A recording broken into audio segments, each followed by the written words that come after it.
नमो बुद्धाय. जय भीम मित्रमैत्रिणींनो. आजच्या भागात आपण पाहणार आहोत बुद्धकालीन स्त्रीरत्न माता विशाखा मिगार माता म्हणून का ओळखली जाऊ लागली. एके दिवशी मिगार श्रेष्ठी भोजनास बसले होते.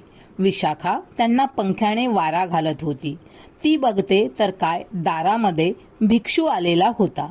सासरा पंचपक्वान्न जेवत आहे. सासऱ्याने भिक्षूंना बघून न बघितल्यासारखे केले व आपली मान वळविली. असे केल्याने विशाखाला वाईट वाटले, अपमान वाटला. मग ती म्हणते, आज मला माफ करा. माझे सासरे शिळे अन्न खात आहेत. आज ताजे अन्न नाही बनविले. आज मी तुम्हाला भोजन वाढावयास असमर्थ आहे. तुम्ही जाऊ शकता. मला क्षमा करा. असे म्हटल्याबरोबर मिगार श्रेष्ठी यांना खूप राग आला. मी बलवान आहे, धनवान आहे, नगराचा श्रेष्ठी आहे असे म्हणत दोघांमध्ये खूप वादविवाद होतात.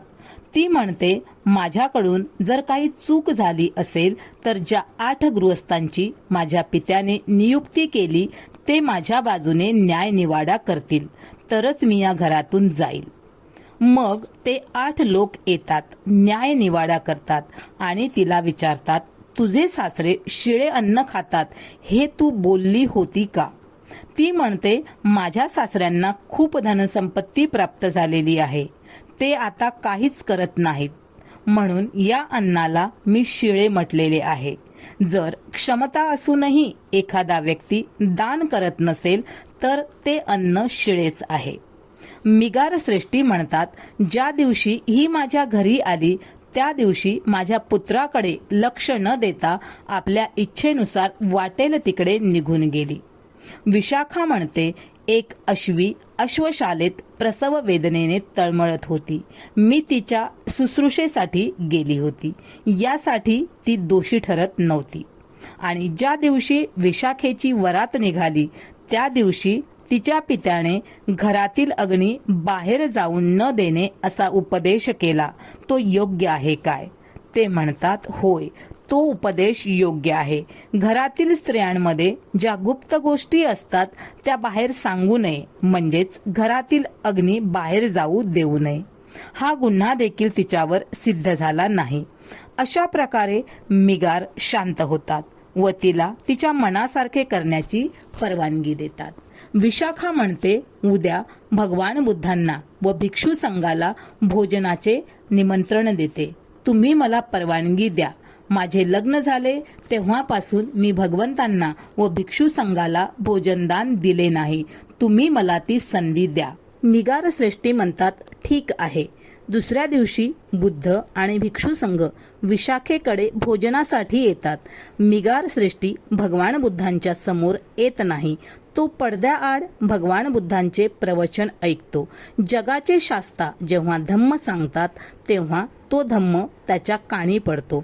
मिगार श्रेष्ठी हा अज्ञानाकडून ज्ञानाकडे वळतो. त्याची मिथ्या दृष्टी दूर होते आणि भगवंतांच्या अनमोल धम्माला तो शरण जातो. भगवंतांची माफी मागतो आणि नंतर मिगार श्रेष्ठी म्हणतो, भगवंत मला माफ करा. मी तुमचा द्वेष करत होतो. मनामध्ये शंका कुशंका होत्या, पण त्या सर्व दूर झाल्या. मी देखील तुमचा आजीवन उपासक राहील. माझा आपण स्वीकार करा. नंतर मिगार श्रेष्ठीने भगवंताजवळ बसलेल्या विशाखेला पाहिले आणि म्हणाले, विशाखे, आजपासून तू माझी सून नाही तर माता आहेस. धम्माची परिभाषा आज मला समजली. जशी एखादी माता आपल्या मुलाला जन्माला घालते त्याचप्रमाणे माझ्या सुनेने मला धम्मामध्ये जन्माला घातले आहे. जगातील हे पहिले उदाहरण आहे. सून सासऱ्याची माता बनली. तेव्हापासून मिगार आपल्या सुनेचा खूप सन्मान करू लागला. नेहमी तिला मातेचा दर्जा देऊ लागला. धम्मबलामुळे या नात्याचं सुंदर रूप निर्माण झालं. मिगार श्रेष्ठी झाले पुत्र व सून झाली माता. अशा प्रकारे संपूर्ण नगर विशाखेला मिगार माता या नावाने ओळखू लागले व संबोधू लागले. जाणून घेऊया पुढील भागात धनवान, बलवान, दानपुण्य करणारी करुणामय मिगार माता विशाखा.